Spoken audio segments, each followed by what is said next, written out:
дар мавҷ барномаи иттилоотии хабар.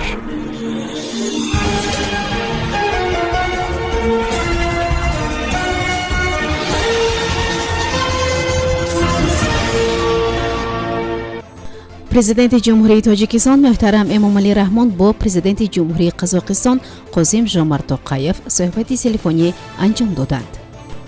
эстакадаи нав сохта мешавад. дар тоҷикистон беморие хуруҷ кардааст ки асосан наврасонро гирифтор мекунад. барои муҳоҷирони меҳнатӣ сомонаи интернетӣ барои ҷустуҷӯи кор дар Москав роҳандозӣ шуд. занозани муҳоҷирон дар анбори азони канори Москав.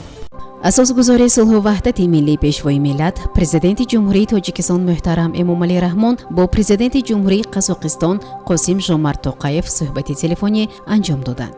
дар рафти суҳбат натиҷаҳои пешакии интихоботи президентӣ дар ҷумҳурии қазоқистон мавриди муҳокима қарор гирифт. сарвари давлати мо муҳтарам қосим-жомарт тоқаевро ба муносибати аз нав интихоб гардиданашон ба маснади олии президенти ҷумҳурии қазоқистон табрик гуфта ба ӯ дар фаъолияти давлатиашон комёбиҳои беназир ба нафъи рушди устувор ва шукуфои қазоқистони дӯст орзу намуданд. ҷонибҳо дар рафти суҳбат ҳолат ва дурнамои муносибатҳои дӯстӣ ва шарикии стратегии тоҷикистону қазоқистонро баррасӣ намуда ҷараёни баланди рушду таъмиқи ҳамкории гуногунҷанбаи ду давлатро таъкид карданд. дар ин зимн алоқамандии тарафайн ба идомаи амалҳои муштарак ҷиҳати таҳкими минбаъдаи тамоми маҷмӯи муносиботи тоҷикистон ва қазоқистон мутобиқ ба манфиатҳои аслии ду мардуми ба ҳам бародар таъкид гардид. мувофиқа баъд аз омад ки ҷонибҳо якҷоя ҷиҳати омодагирӣ ба таҷлили 30-солагии истиқрори робитаҳои дипломатӣ миёни тоҷикистон ва қазоқистон ки ба аввали моҳи январи соли оянда рост меояд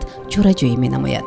президентҳо ҳамчунин атрофи масъалаҳои алоҳидаи мубрами байналмилалӣ ва минтақавӣ мубодилаи афкор анҷом доданд.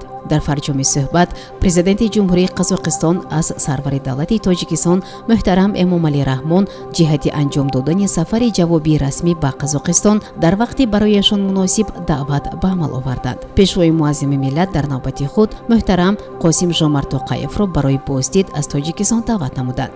муҳлатҳои сафарҳо бо роҳҳои дипломатӣ мувофиқа мешаванд. пешвои миллат дар иртибот ба пирӯзе дар интихоботи президенти ҷумҳурии қазоқистон ба унвони муҳтарам қосим-жомарт тоқаев барқияи шодбошӣ ирсол намуданд. ба иттилои расонаҳо дар шаҳри душанбе сохтмони эстакада дар майдони буфандаи пойтахт оғоз шудааст ва ҷараёни он 2-3 сол тӯл мекашад.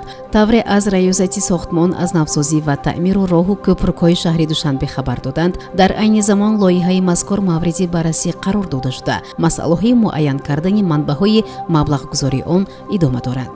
бунёди эстакадаи мазкур барои бартараф намудани танбашавии зиёди воситаҳои нақлиёт дар роҳҳои пойтахт, бехатарии ҳаракати нақлиёт ва роҳгузарҳо, инчунин ба меъёрҳои ҷаҳонӣ мутобиқ намудани роҳҳои пойтахт мусоидат мекунад, зикр намудааст манбаъ.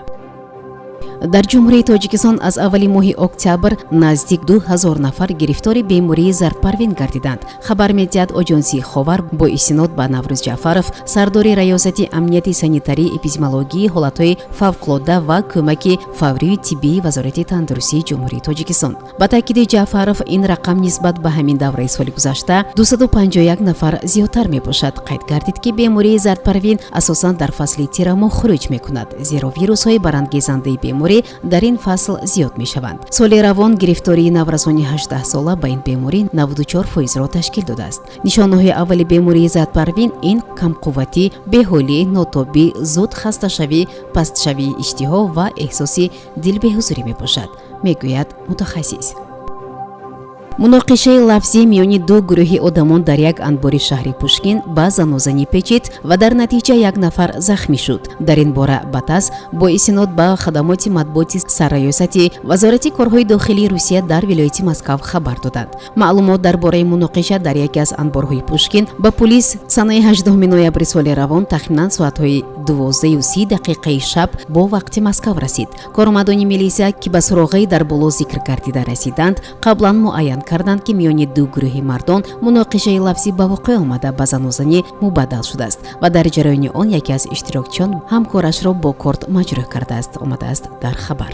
сарраёсати вазорати корҳои дохилӣ афзуд. дар натиҷаи ин ҳодиса як нафар бо ҷароҳатҳои сабук барои кӯмак ба табибон муроҷиат кардааст. пулис тамоми ҳолатҳои ҳодисаро муайян мекунад. мақомоти ҳифзи ҳуқуқ хабар доданд ки дар занозанӣ аслан муҳоҷирон кор мекарданд. сабаби муноқиша ва баъдан занозанӣ ихтилоф дар сари навбатпоӣ будааст.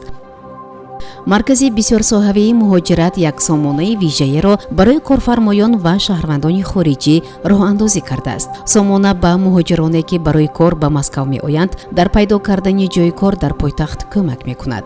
сомонаи интернетӣ бо шакли содда ва фаҳмо сохта шудааст ва барои корбарон бо чанд забон аз ҷумла тоҷикӣ таҳия шудааст. ба гуфтаи Мария Багреева, вазири ҳукумати Москав, сардори раёсати сиёсати иқтисодӣ ва рушд, шаҳрвандони хориҷӣ акнун метавонанд дар Москав ва вилояти он тариқи онлайнӣ соҳиби кор шаванд.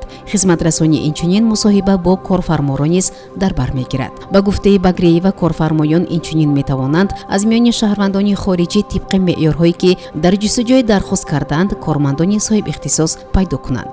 сардори раёсати сиёсати иқтисодӣ ва рушди раёсат афзуд ки маркази бисёрсоҳавии муҳоҷират барои рушди равобити муҳоҷиратии Русия бо давлатҳои ҳамсояи дӯст пайваста корҳои густурдаеро пеш мебарад. ӯ ёдовар шуд ки қаблан маркази бисёрсоҳавӣ дар ҷумҳурии Тоҷикистон ва ҷумҳурии Ӯзбекистон низ намояндагоҳи худро боз карда буд.